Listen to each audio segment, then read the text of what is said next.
저 소개할게요. 강진에 굉장히 길 멀죠? 그래도 도로가 많이 좋아졌어요, 예전보다. 그래서 그 시간을 단축해서 이렇게 오시더라고요. 저는 현재 전라남도 문화관광 해설사이고요. 강진에서 활동하고 있습니다. 강진에 오신 거 환영합니다. 이현희 권숙입니다. 연세들이 지긋하실 거라고 생각했는데 제 생각보다는 훨씬 더 아니요. 오시면 거의 연세 드신 분들도 많이 이렇게 단체로 오시거든요. 오늘 제가 모신 분이 이렇게 많은 모신 분 중에서 제일 젊으신 분들인 것 같아요. 근데 여기는 이제 다산 기념관인데요.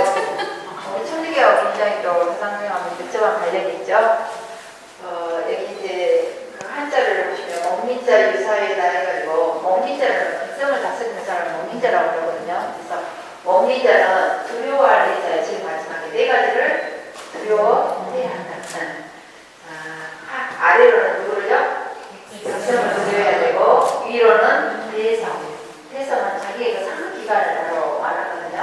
또 위로는 조정, 나라를 두려워해야 되고 마지막으로 또 위로는 뭘 두려워하라고요? 그런데 많은 공직자들이 그래서 자기의 상사나 나라는 두려워하되 제일 가까이 있는 백성하고 하늘을 어때요? 두려워하지 않더라. 근데 제일 가까이 있는 백성과 하늘을 특히 두려워해야 된다라는 뜻에서 다산 정약용 선생님께서 자기의 그 절친이었던 친구분의 자제분이 목민관으로 이렇게 부임을 받았는데 그때 그 친구분의 자녀분에게 이 목민관이라면 하늘과 백성을 두려워할게 라고 해서 당부의 글에 한 대목이 이제 되겠고요. 여기에 보면 지금 현재 하얀 또 하얀 공부하시는 모습도 있는데 왜 이렇게 하얀색인가 좀 의구심이 들죠? 이거는 그냥 어떤 의미로 부여하면 안 되고요. 우리 속보를 뜨면 거의 하얀색으로 이랬다고 하니까 하얀색이 많은 분들 너무 궁금해하시더라고요.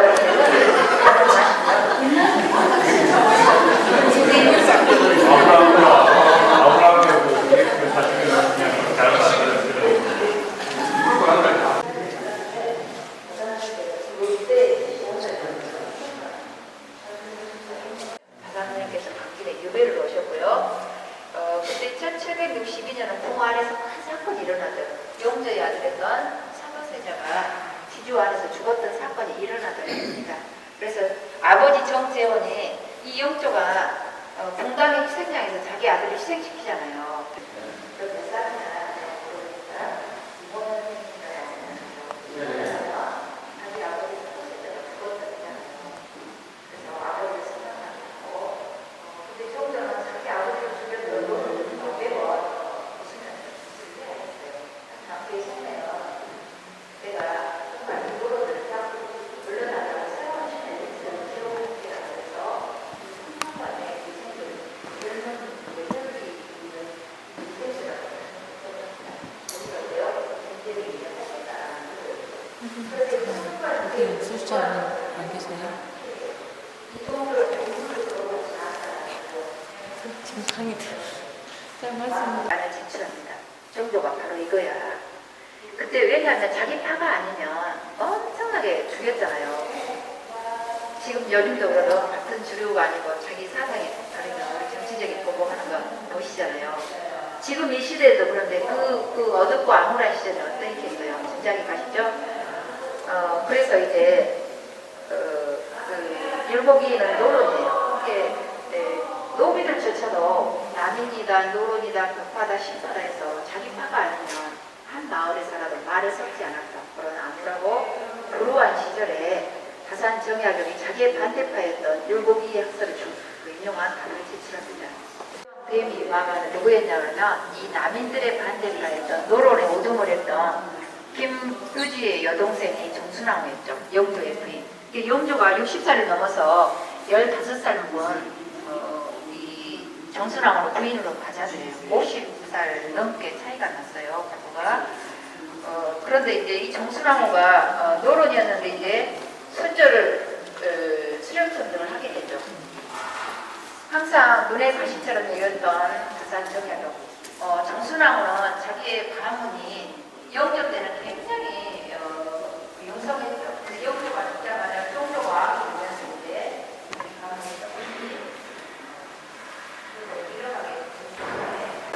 아들입니다. 그래서 딸과 우리 이승훈에게 시집보냈던 딸 아시죠?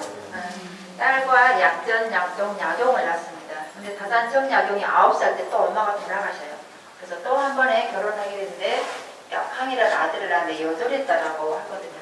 근데 그게 다산하고 약효는 배달은 형제간이에요. 아버지.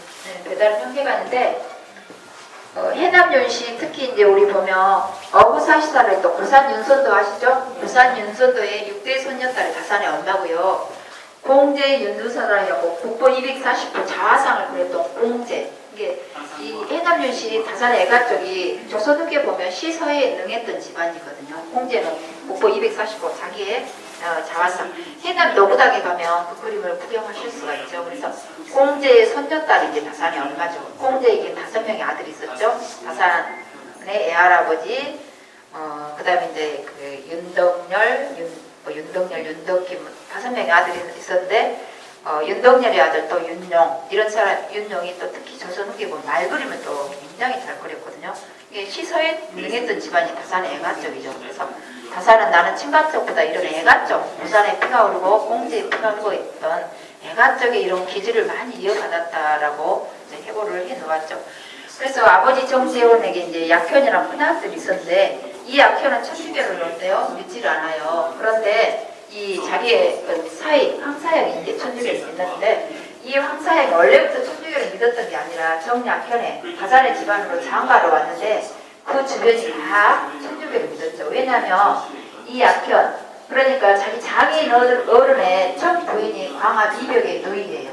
거기로 이제 천주교를 믿었죠. 그러면 우리 이승훈도 어때요? 천주교를 믿었잖아요. 그래서 주변에가 이렇게 천주교의 영향을 받게 되죠. 그래서 이 황사형은 천주교를 이제 믿게 됐는데 이 황사형 끝끝내 배교를 하지 않았던 사람이죠. 황사형 백서 사건. 그래서 주문모 사건이나 이런 것들을 다 황사형 백서 사건에 기록을 남겼던 사람이 이제 이 황사형인데요. 이 황사형이 이제 주문모라는 신부를 우리 정부에서 이제 죽이잖아요. 근데 이 주문모 신부가 여기에서 이제 이런 활동을 하다가 그 중국에 이제 그쪽으로 이제 국경지대까지 갑니다. 그런데 이거 어린 양들을 놔두고 어떻게 떠나느냐 그 목소리를 이제 듣고 다시 이제 되돌아왔다라는 글이 이제 있는데요.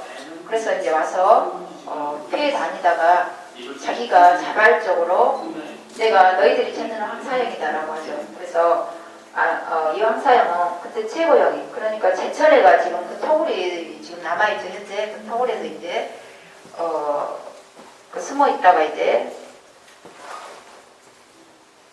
황사형하고 이제 그 조은모 신부 갑자기 혼동이 와버리네요.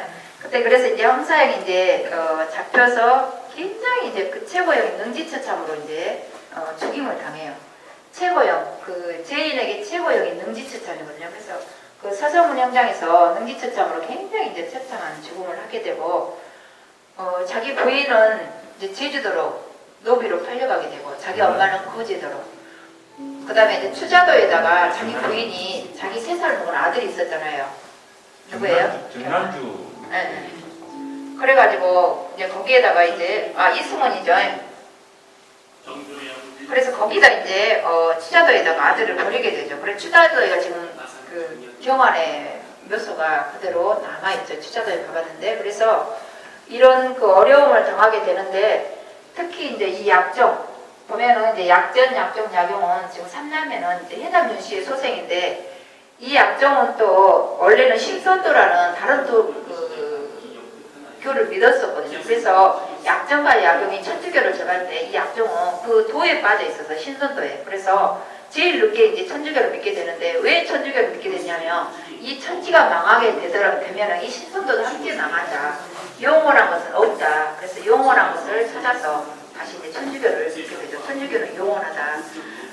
그런데 이 약정은 끝내 배교를 하지 않습니다. 죽을 때까지도 끝내 배교를 하지 않고 영웅당당한. 그래서 그 사형을 집행하는 그 망단이라고 그러는 거예요. 망단이가 되려 이 목을 제대로 한 번에 이렇게 내리쳐야 되거든요. 참수형을 할 때는. 근데 이 약정의 너무 그 당당함을 보고 되려 망단이가 움츠려가지고 제대로 이거를 치지 못해서 목이 반만 이렇게 했던 그런 것들이 이제 남아있는데, 그래서 약종도 이제 신유사옥 때 참수형에 처하고요. 약정과 약용은 이제 뭐냐면 유백계, 그래서 그들은 천주교하고 배교를 하게 되잖아요. 그래서 천주교하고 깊이 관련이 이제 없다. 그리고 다산이 이제 천주교하고 더 깊이 있는 관련을 계속 찾고자 해요. 왜냐하면 그들의 타켓이 어때요? 정약용이었거든요. 근데 이거를 찾지 못해서 이제 참수형에 내리지는 못하고 약정과 약용은 유배를 보내게 됩니다. 그래서 정약전 흑산도로 다산 정약용은 이쪽 강진으로 유배와서 18년 동안을 살게 되죠.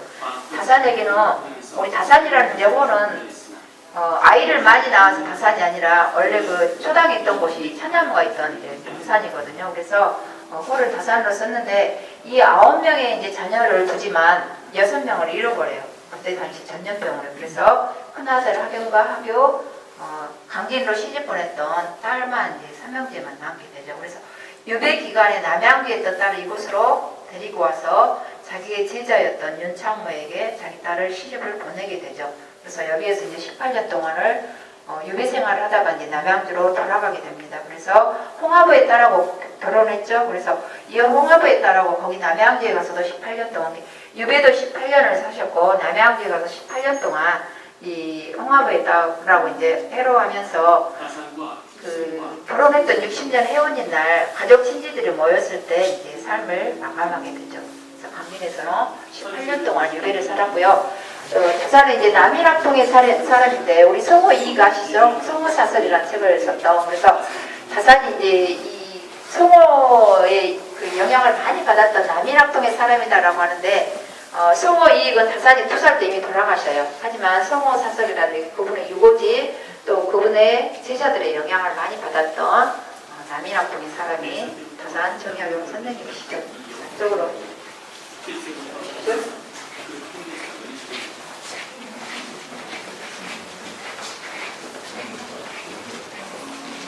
교세의 인품이 어머니 해남의 기록으로 15세에 홍산호 중학교로 간 다산은 서울에서 새로운 생활을 하게 되며 세상과 부모를 적극적으로 변화한다. 끊이지 않는 전쟁과 고난 속에서 새로운 세상을 열어가는 그들이 결실했던 교사. 우리 성교안에 이제 개혁 포스다라고 하거든요.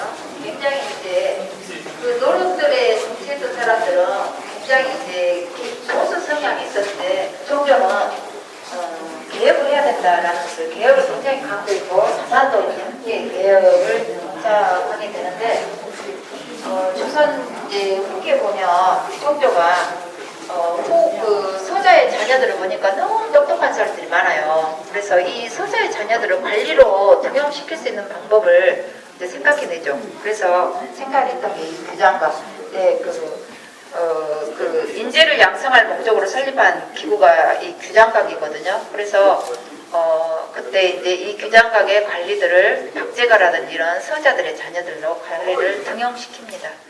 종교가 얼마나 그 당시 이런 파격적인 이런 것들을 내놓는 걸 알 수 있는 대목이 이 규장각의 관리를 서자로 했다는 것이고요. 이 국사는 지금 북한장이죠. 다산 선생님께서 이제 국사부사로 이렇게 부임을 가는데 이계심 사건이 있어요. 그래서 이 이계심은 누구냐면 미역풀을 이렇게 재배하는 농가에다가 세금을 40달을 바쳐야 되는데 돈으로 한장하면 200냥 정도 되는데 관에서 이 사람들에게 900냥을 착취를 합니다. 그래서 이 이계심이 주민들 1000여 명을 이제 선동해가지고 관에다가 항의를 해요. 관에서 가만히 놔두겠어요. 이 사람을 체포하려고 하니까 이 이계심이 달아납니다. 그러다가 이제 국산부사로 다산 정약이라는 사람이 부임한다더라. 그러니까 이 이계심이 관에서 백성들을 병들게 하는 12가지를 전역적으로 기록을 해가지고 다산 정약용 부임길에 나타납니다. 그 관절들이 그걸 이제 잡으려고 하죠. 그래서 다산 선생님이 그냥 놔둬라. 어떤 일이냐. 그리고 자체 지정을 들어보니까 이제 이런 사건이었어요. 네, 다산 선생님께서 이 사람 참으로 용감한 시민이다. 이제까지 관에서 어떤 잘못을 했을 때 항해했던 백성이 한 명이라도 있었더냐. 이 사람은 되려 포상을 해서 늘 보내야 할 자이다라고 했던 게 이계심 사건이 되겠고요. 우리 다산이 이제 이 마과혜통이라는 의학서를 행찬을 하죠. 이 마가회통은 다산이 이제 자기의 자녀들을 6명이나 전염병으로 죽게 되는데 의원들은 이 전염병은 한 5년에 한 번, 10년에 한 번 창궐하기 때문에 돈이 되질 않아요.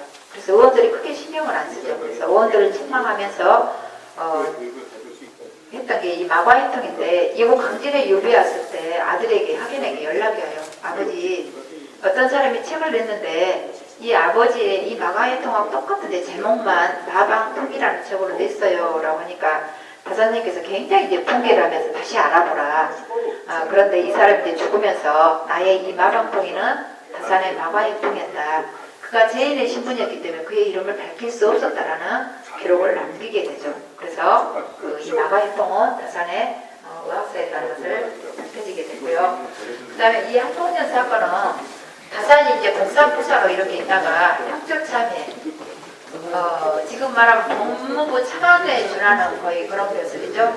평전참의에 이렇게 제수가 돼요. 노론에서 이제 굉장히 이제 막 상소가 들어오고 난리예요.